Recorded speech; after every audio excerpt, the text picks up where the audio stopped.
Brasil ainda está em dívida com as contribuições feitas pelos povos e comunidades de matriz africana, padrões culturais e alimentares forjados na ancestralidade e na resistência dos povos negros, ribeirinhos e sertanejos. Nesta terça-feira, dia 21, dia de combate à discriminação racial, o presidente Lula anunciou um pacote de medidas dedicadas à inclusão e ao desenvolvimento de comunidades quilombolas e tradicionais. Um aceno de Brasília à almejada reparação histórica, que contou com a titulação de 3 territórios quilombolas e ao retorno de ações afirmativas. O povo negro vive nesse país por uma ciência natural. Isso vai passando de pai para filho. O meu pai sabe o momento que ele deva plantar, o momento que ele não deve plantar. Ele explicava isso para nós, que a nossa renda é a produção, a nossa renda não é a moeda.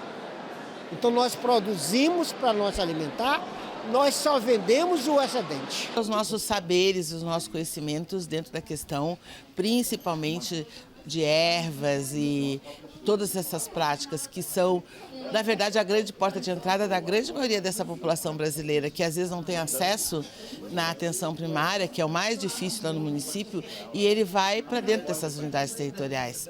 E aí lá ele encontra a integralidade do ser, do corpo físico, espiritual, dentro desse processo alimentar. Também uma alimentação adequada. Instituído em 2013, o Programa Nacional de Desenvolvimento dos Povos Tradicionais de Matriz Africana foi interrompido em 2019, mas voltou à pauta do governo.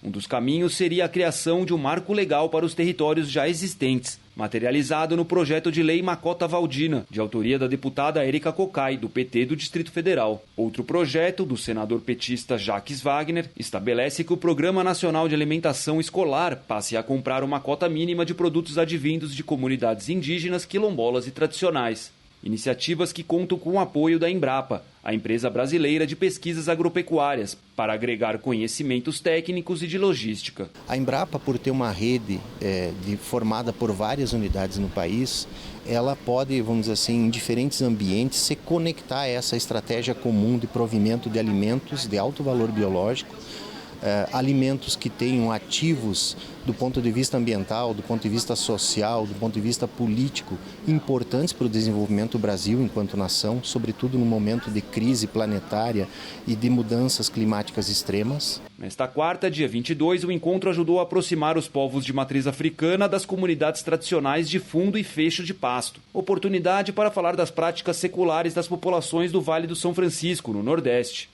O uso comunitário da terra, a agricultura familiar e a tradição de criar animais soltos têm sido fundamentais à sobrevivência em uma região marcada por secas prolongadas. Segundo o IBGE, cerca de 1 milhão de animais caprinos, principalmente o bode, são criados na região. Um circuito ainda restrito que pode ser valorizado e ampliado. A gente lá já cria de forma nativa, é orgânico, o nosso animal não passa por esses certos processos.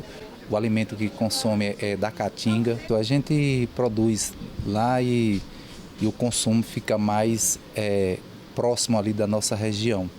Então Pernambuco, Piauí, aí a gente está querendo fazer essa rota do bode para que siga aqui para o sul do Brasil, aqui para o centro-oeste do Brasil, que a gente consiga fazer essa conexão aí para facilitar a comercialização, valorizar mais o nosso produto.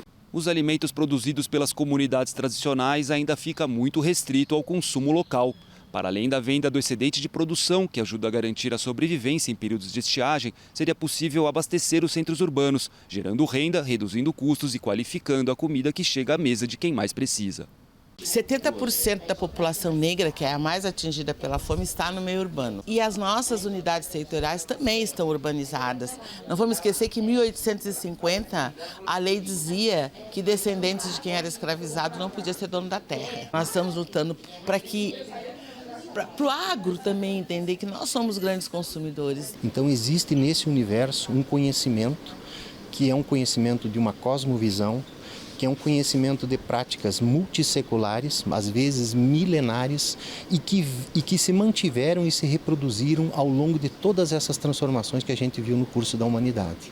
Então, a ciência, os técnicos, as políticas públicas têm muito a aprender com essas experiências.